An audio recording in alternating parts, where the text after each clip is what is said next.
Olá, bem-vindos a mais uma videoaula de HGP.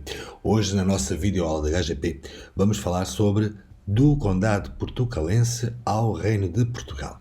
Ora, na continuação da última videoaula, temos estado então a falar da formação do Condado Portucalense e é nesse aspecto que vamos pegar. Lembram-se que a Dona Teresa vai casar com o Dom Henrique e vão ter um filho que lhe vão pôr o nome do pai e também do avô. Afonso, da parte do avô, pai, Henriques, da parte do pai, não é? No entanto, no plural, o pai era Dom Henrique. Ora, o que é que acontece? Se recordam, o Dom Henrique, antes de morrer, já tinha uma ideia muito interessante, que era tornar aquele condado portucalense independente do Reino de Leão, porque ele tinha que prestar auxílio ao Reino de Leão, né, ao Dom Afonso VI, tinha que prestar vassalagem, auxílio e tudo o que ele precisasse, e ele estava um bocado cansado disso. Ele estava a ganhar território, como sabemos, aos muçulmanos, na reconquista cristã, e tinha essa ideia de tornar aquele condado num reino independente do Reino de Leão.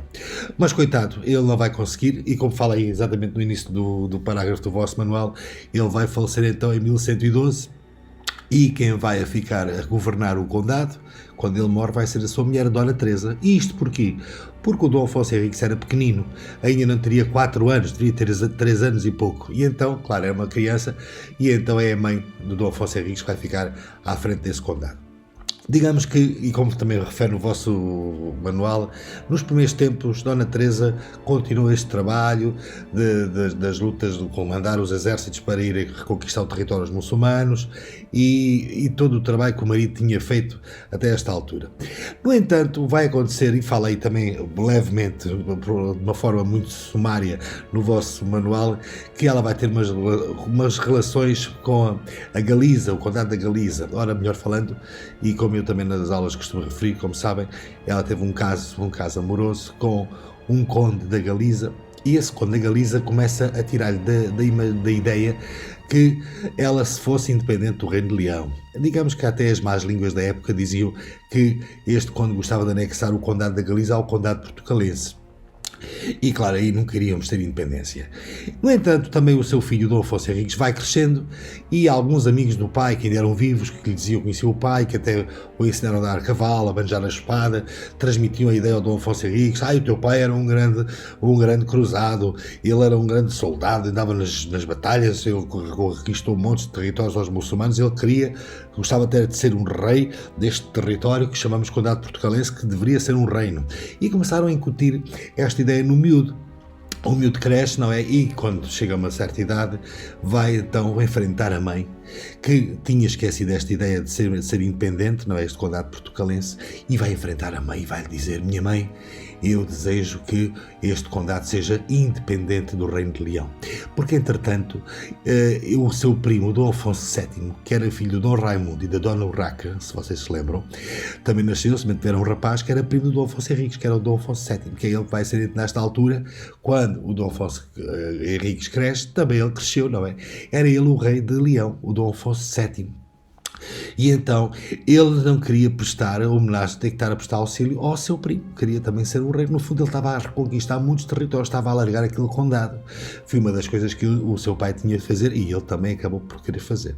E então vai enfrentar a mãe, e a mãe vai se opor: meu filho, que ideias são essas disparatadas, agora ser independente, mas com que necessidade, não sei o quê. Então é assim, minha mãe, então vou propor e vou desafiá-la para uma batalha. E então assim vai, o Dom Afonso Henriques vai arranjar uma forma de ter uma batalha do exército dele contra o exército da mãe, e ficou acordado que quem vencesse essa batalha ficaria a tomar conta, a governar, digamos, o condado portucalense.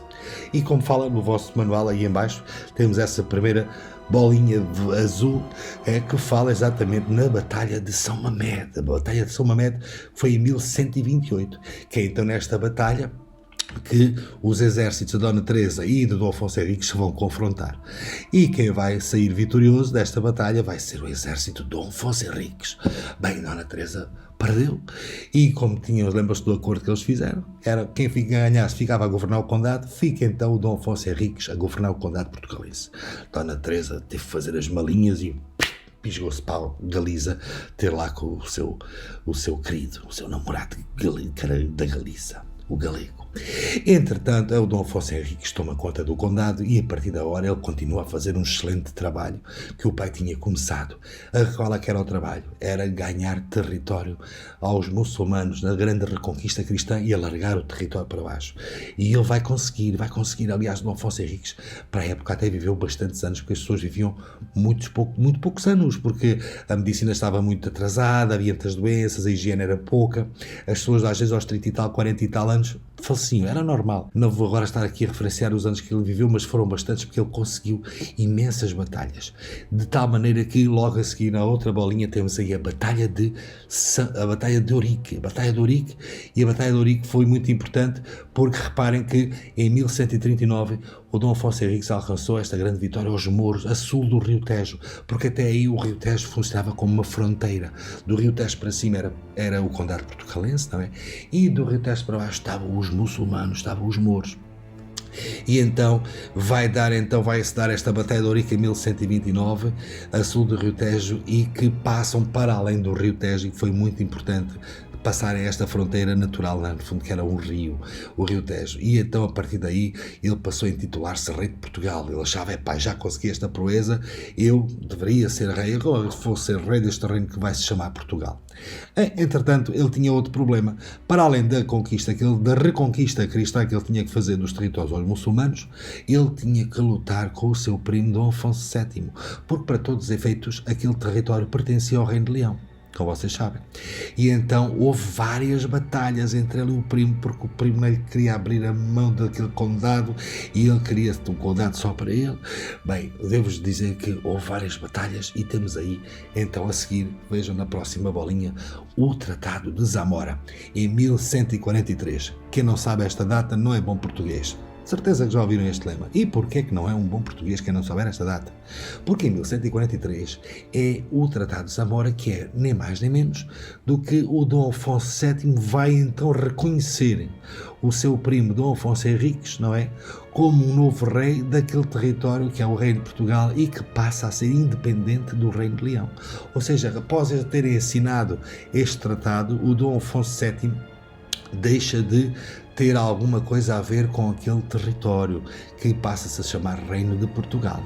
E então este Tratado de Zamora, aliás, é um sítio, é uma terra, não foi onde foi assinado este contrato, fica, digamos, em Espanha, mesmo no norte, perto daquela zona de Bragança, em Portugal, e então o rei de Leão reconhece o seu primo, então, como o rei de Portugal, e a partir daqui o Dom Afonso Henriques já não tem que lhe prestar auxílio, auxiliá-lo e dever vassalagem, essas coisas todas.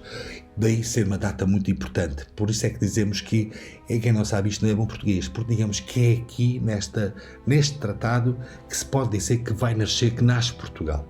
Mas havia um problema, é que nesta altura, como Dom Afonso Henriques era um cruzado, ou seja, era um cavaleiro cristão, e isto iria ser um reino cristão, havia uma pessoa no mundo que tinha que reconhecer essa situação para que ele fosse considerado um rei cristão e um reino cristão. E então nem mais nem menos do que o Papa. E o Papa vai então reconhecer o Dom Afonso Henriques num tratado, num papel também, numa carta, que chamava-se, como está aí no fundo, na última bolinha, a Bula Manifestis Probatum. A Bula Manifestis Probatum era então uma carta que o Papa então assinava reconhecendo que aquele novo reino e aquele novo rei eram cristãos. E acreditem que demorou cerca de 36 anos a que o Papa assinasse este papel. Até lá o Dom Afonso Henriques fez milhares de coisas ao clero, ele dava dinheiro ao clero, ele mandou fazer igrejas, capelas, mandou arranjar conventos. Para quê? Para agradar ao Papa, para ver se o Papa lhe assinava esta bula. Mas finalmente, ao fim de muitos anos, o Papa então assina-lhe a Bula Manifestis Probatum e a partir daqui, digamos que temos, sim senhor, um novo rei, um novo reino, o rei Dom Afonso Henriques, e o novo reino de Portugal, que são reinos cristãos. Aqui na página ao lado, antes de terminarmos, ainda aproveito para relembrar que temos aqui uma figura, cá está, mostra-nos a Dona Teresa, quando fica ela à frente do governo do Condado Portucalense, não é? O seu marido, Dom Henrique, morreu, e o seu filho, Dom Afonso Henriques, era pequenino. E aqui embaixo temos também o trabalho, a trabalheira, imagina, a trabalheira que este homem teve, este Dom Afonso Henriques, nesta época, para, no fundo, formar o nosso país. O nosso, nesta altura, chamava-se, era um reino, hoje dizemos que é um país, não é? Desde lutar contra a mãe para conseguir ser ele governar, não é? O Condado Portucalense na Batalha de São Mamede, reconquistar o território aos muçulmanos, o Tratado de Zamora, depois de muitas batalhas com o seu primo, não é? Dom Afonso VII, rei de Leão, e, por fim, a Bula Manifestis Probatum. Vejam também estes vídeos aqui interativos da Escola Virtual, que são bastante giros, bastante simpáticos e que ajudam a que vocês consolidem os vossos conhecimentos. Alguma dúvida? Vamos falando. Espero que tenham gostado e gostei muito de estar convosco este bocadinho. Até à próxima videoaula.